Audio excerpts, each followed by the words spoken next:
یاد رکھیں، بالکل یاد رکھیں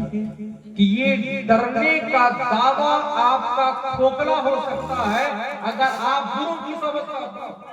چونکہ ڈرنے کے بعد اللہ تبارک ڈرنے کا حکم دینے کے بعد اللہ تبارک و تعالیٰ وَكُونُوا مَعَ الصَّادِقِينَ کا حکم دیتا ہے، جس سے یہ بات سمجھ میں آتی ہے کہ اگر ڈرنے پر تمہیں استقامت چاہیے تو تم سچوں کی صحبت اختیار کر لو، تم سچوں کی صحبت اختیار کر لو گے پھر تمہارے اندر ڈرنا بھی پایا جائے گا، پھر تمہارے اندر تقویٰ بھی پایا جائے گا۔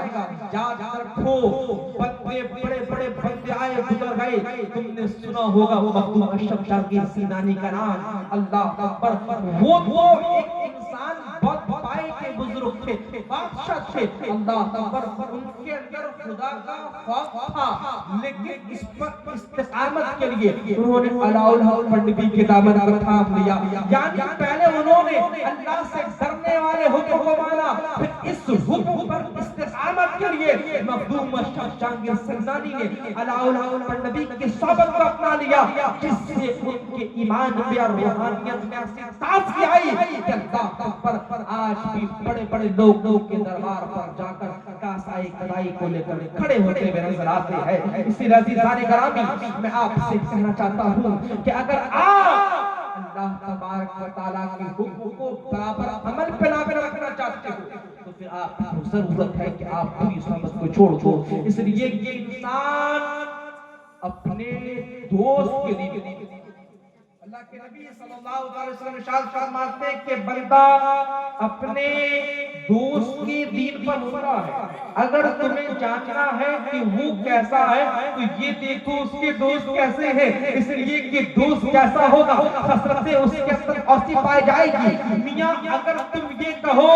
کہ ہم اپنے باپ ہم کسی کے گارجین ہیں اور ہم اچھے، ہماری عورتیں اچھی، گھر کا ماحول اچھا، لیکن بچہ بن گیا شرابی، میں آپ سے کہتا ہوں غلطی آپ کی نہیں ہے بلکہ اس کے صحبت کی ہے۔ اگر آپ کے بچے کی آپ کی صحبت سے اپنائی ہوتی تو اگرچہ آپ کے گھر کے ماحول مختلف ہوتے، مگر وہ جو جہاں پر زیادہ وقت اپنے دوستوں کے ساتھ گزارتا ہوگا تو آپ کے گھر کے ماحول کو بھی درست کر دے گا۔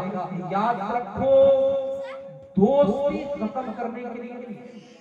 دوستی نبھانے کے لیے، اور اسلام ہمیں ایک دوسرے سے جدا کرنے کے لیے نہیں آیا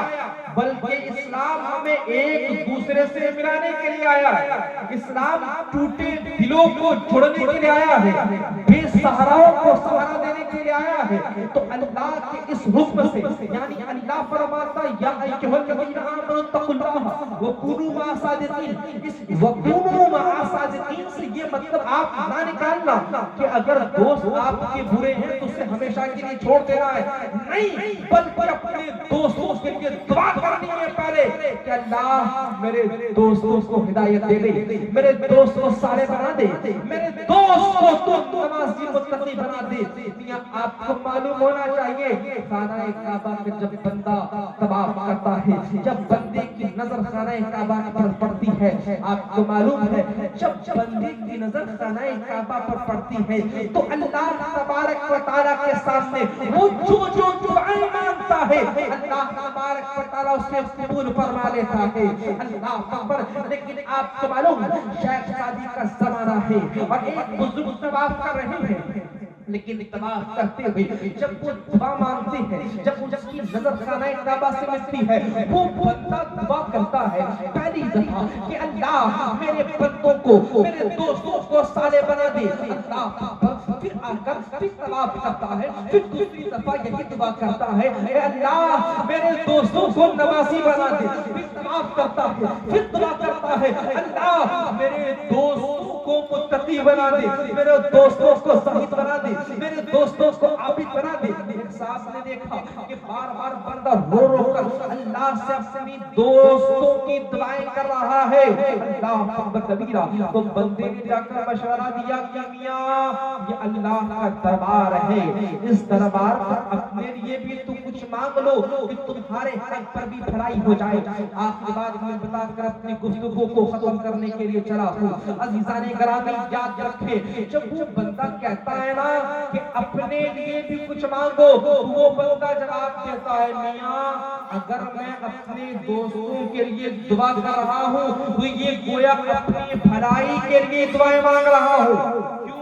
کیونکہ اگر میرے دوست اچھی ہوں گے پھر وہ مجھے بھی اچھا بنا دیں گے. اگر میرے دوست اچھے ہوں گے مجھے بازار پر نہیں جائیں گے بلکہ ولیوں کے بازار پر جائیں گے. میرے دوست اچھے ہوں گے اللہ اکبر کبیرہ پھر اذان ہوگی تو مسجد کا رخ کرائیں گے. ورنہ میرے دوست برے ہوں تو پھر مجھے بازاروں کی زینت بنا دیں گے. عزیزان کرام یہ کچھ بات